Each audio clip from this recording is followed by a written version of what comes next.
जी अस्सलाम वालेकुम। क्या हाल है आप लोगों का? उम्मीद है आप लोग खैरियत से होंगे।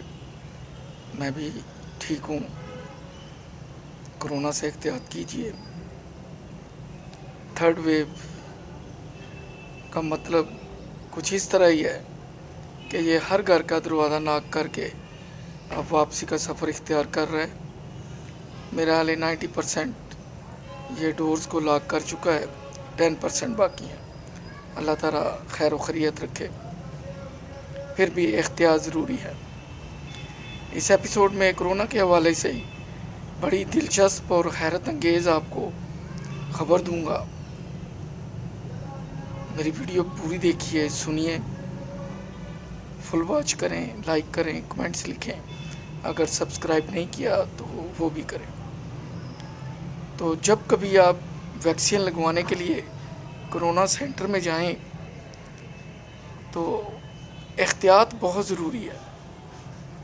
वो इस तरह की एहतियात है कि शायद आपको वहाँ कोई ऐसा शख्स मिल जाए जो फ़ौरन आपसे ये कह के मुखातब हो, हाँ जी क्या हाल है, आप ठीक हैं, आप कैसे हैं, आए आए आप, अच्छा मैं तो आपको जानता हूँ या मैं आपको जानती हूँ, आप फ़लाँ हैं। आप कहेंगे नहीं मैं तो नहीं हूँ। अच्छा चलें आए, फिर हम आपको जल्दी फारिग कर देते हैं। तो आपको ले जाएंगे वैक्सीनेशन के लिए, वैक्सीनेशन कर दी जाएगी और आपको कहा जाएगा कि आधा घंटा आप आराम से बैठें, वेट करें, कोई रिएक्शन वगैरह तो नहीं है। लेकिन उसके बाद जो आगे होता है वो बड़ा अजीबोगरीब है।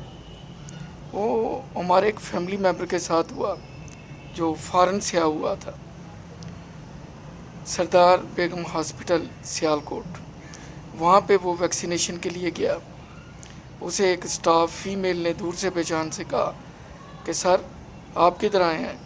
उसने कहा जी मैं तो वैक्सीनेशन के लिए आया हूँ। वो कहने लगा पता नहीं, मेरा भाई चूँकि कॉलेज में पढ़ाता रहा है फ़ीमेल को, शायद मेरी शक्ल उससे मिलती है तो इसने मुझे वेलकम किया है।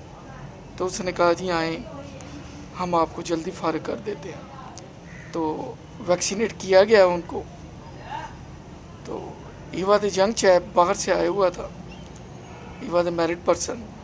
तो वो बड़ा खुश हुआ कि मुझे पाकिस्तान में किसी ने इतना अब्लाइज किया है। चूँकि अब उसने वापस मस्कत भी जाना था तो जो कंडीशंस हैं वहाँ पे, टर्म्स एंड कंडीशन, उसमें ये है कि अगर आप वैक्सीनेट हुए हैं तो आपके पास सर्टिफिकेट होना चाहिए। वो शायद आपको नादरा के काउंटर से भी मिल जाता है, क्योंकि 1166 पे जो आप मैसेज करते हैं उसमें आपको एक नंबर अलाट होता है। वो नंबर कंप्यूटर में होता है। जब आप इंजेक्शन लगवाने जाते हैं वो नंबर आपसे पूछते हैं, आप उनको नंबर बताते हैं, फिर वो कंप्यूटर में फीड कर देते हैं कि this person has been vaccinated. तो मुस्तकिल एक रिकॉर्ड हो जाता है।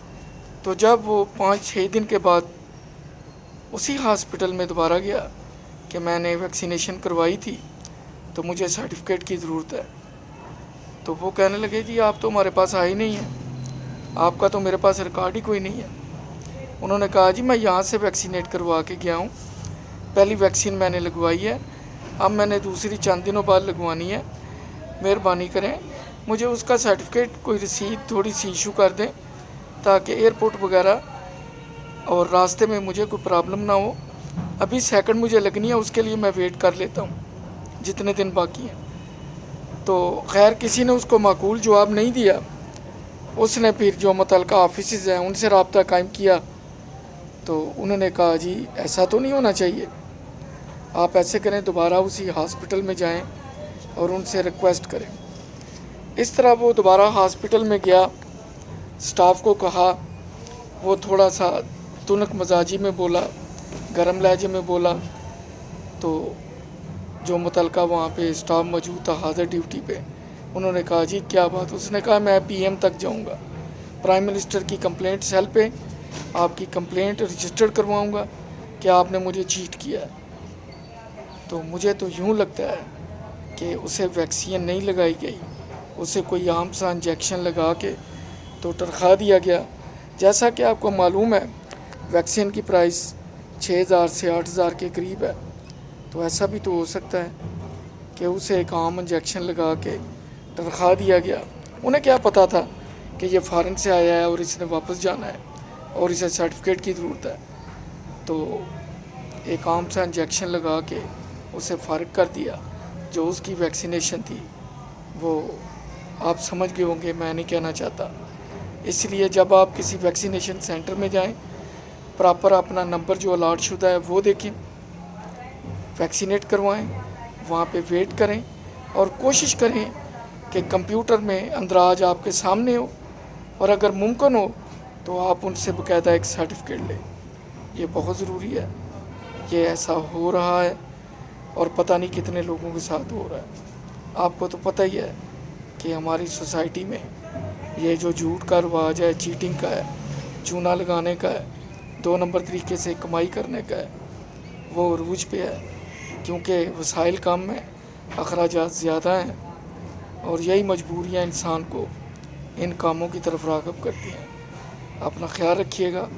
دوران گفتگو اگر کسی کی دل آزاری تو معذرت چاہوں گا.